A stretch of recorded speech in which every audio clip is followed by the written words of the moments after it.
औज़ुबिल्लाहिमिनश्शैतानिर्रजीम बिस्मिल्लाहिर्रहमानिर्रहीम अस्सलाम वालेकुम रहमतुल्लाहि बरकातुहू। मोहतरम सामीन, कैसे हैं? अल्लाह ताला आप सबको खुश रखे, आबाद रखे। तो गरीबों की जो मदद है, खिदमत इंसानियत है, ये भी एक बहुत बड़ी अल्लाह ताला की इबादत है। अल्लाह ताला बहुत राज़ी होते हैं। तो अल्लाह ताला सबको इसकी तौफीक दे। और इस तरह की जो मजबूर और लाचार अम्मा जी होती हैं, बाजी होती हैं, मजदूर भाई होते हैं, तो उनको इस तरह की ज़रूरत होती है। तो अल्लाह ताला की तौफीक से हमें उनकी मदद करनी चाहिए। अल्लाह ताला हमसे राज़ी हो। तो ये अम्मा जी हैं, ये काफ़ी दूर से इधर हमारे पास पहुंची हैं। तो इनसे भी बात करते हैं, पूछते हैं कि क्या इनकी परेशानी है, कि क्यों इधर ये आई है इतना सफ़र करके। अस्सलाम वालेकुम अम्मा जी। वालेकुम सलाम। क्या हाल है जी? बस ठीक है। बच्चा क्या हाल है? होए होए होए, अच्छा बेटा कोई नहीं। अच्छा, बेटा को नहीं आपका? ना, घर वाला फौत हो गया है। इन्ना लिल्लाहि इन्ना इलैहि राजिऊन। कितनी देर हो गई उनको फोन? 8 साल हो गए। 4 साल हो गया। यानी बेटा आपका था ही नहीं? ना, कोई बच्चा भी को नहीं? एक बच्ची है, वो शादीशुदा आपने करे। अच्छा अच्छा, बेटी थी, उसकी आपने शादी कर दी है। हाँ। तो घर वाला आपका फौत हो चुका है। हाँ जी। फिर अकेली रह गई आप? अकेली है। कहाँ रहती हैं फिर आप? घर है आपका? हाँ, तो घर अपना घर वड्डा डेरा खोलिया गया। थोड़ा जी थां ते जगह बैठिया रोटी पका ली ते खा। घर था आपका गहरी में, घर छीन लिया है? थोड़ी जगह रह गई आपके पास? हाँ, थोड़ी जी है। अच्छा, थोड़ी सी है, वहाँ रहती हैं आप। घर का किवें चलदा निजाम? बच्चा कोई इंतजाम नहीं चलता। अच्छा, मैं भी मजबूर हाँ। ते बस इंतजाम है। आप काम नहीं हो सकता, कर नहीं सकती, मेहनत नहीं करती। अच्छा, आपसे काम भी नहीं होता? ना, कोई काम नहीं होता। हाँ जी, उम्र ही आपकी काफी है। हाँ जी। ते आपसे बस काम क्या होना है? तो फिर खाना पीना कैसे करती हैं आप? क्या खाना पीना जी, वो जी लग गई थोड़ी घनी, वो खा ली ना, डब्बी तो पा गया।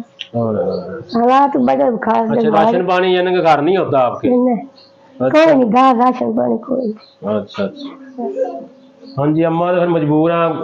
ज़ाहिर है जी, अब घर वाला आपका फोत हो गया, बेटा है नहीं, कोई संभालने वाला नहीं है, कोई और संभालने वाला नहीं है आपको? अच्छा। ओए ओए। तो अम्मा जी की तो उम्र भी काफ़ी है, तो इनसे काम वगैरह भी नहीं होता, इसलिए काम धंधा पशु कोई नहीं ना का चाहे कोई। अच्छा, अल्लाह रहम करे। ओए, बड़ा मुश्किल में आप, अल्लाह ताला आसानियाँ फरमाए जी। हाँ जी। तो बस फिर अम्मा जी, जिनका कोई नहीं होता अल्लाह ताला होता है, अल्लाह ताला सहारा देता है। ठीक है, तो आप इधर पहुंची हैं हमारे पास। तो ये अल्लाह ताला ने आपके लिए भेजे हैं, रख लें जी। बेटे हैं सखी दिल, जिन्होंने आप जैसों का ख्याल रखते हैं जी अम्मा जी, उन्होंने आपके लिए भेजे हैं। है ना कर्म? अच्छा। तो इसके साथ राशन भी अम्मा जी वो भी देते हैं। अच्छा।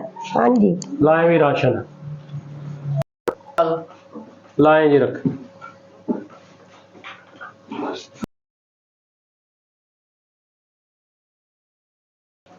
लो अम्मा जी, ये सारी चीजें आपको मिल गई हैं, राशन पानी। हाँ जी। ठीक है? हाँ ठीक है। अब खुश है आप? खुश हैं, बहुत मैं बड़ी दूर सुनते आई हैं।